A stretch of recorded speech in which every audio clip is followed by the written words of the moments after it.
One of the ways we can combat historical social injustices in the classroom is to help students be honest and open with one another. The teaching strategy I chose to represent the idea of openness and honesty is called the barometer. This is an activity I've used in my own classroom, and it works great as an introductory activity to a unit or topic where there will be varying opinions or controversial topics. The website Facing History and Ourselves explains the barometer teaching strategy helps students share their opinions by asking them to line up along a continuum based on their position on an issue.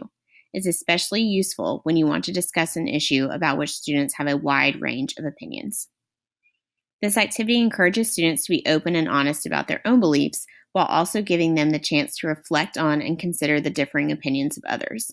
Because as Heather Hackman explains in her article, 5 Essential Components of Social Justice Education, content alone is insufficient to create democratic, empowering classroom settings or to adequately prepare students to become active agents of change and social justice in their lives and communities.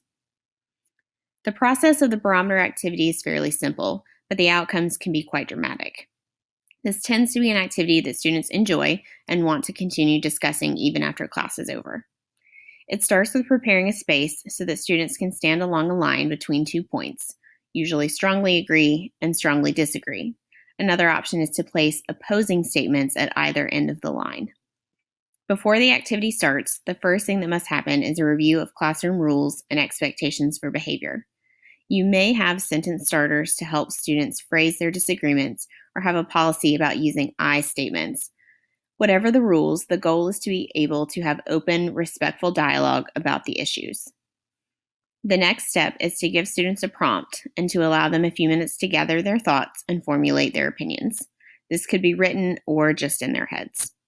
Once they have an opinion, they will go and stand along the line in a position that best represents their opinions. They can stand anywhere along the line between the two extremes. Next, students will explain why they are standing in that position. You should encourage them to use evidence and examples to support their points. One helpful trick is to alternate voices, meaning you choose a student with one opinion to share and then alternate by choosing a student of the opposing opinion to go next. After hearing a few, maybe 3 to 4 viewpoints, it's important to give students a chance to move along the line if they heard something that has caused them to change their minds.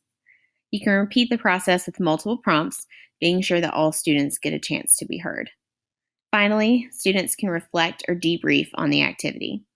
This could be a whole class discussion, a time to journal, or a pair and share.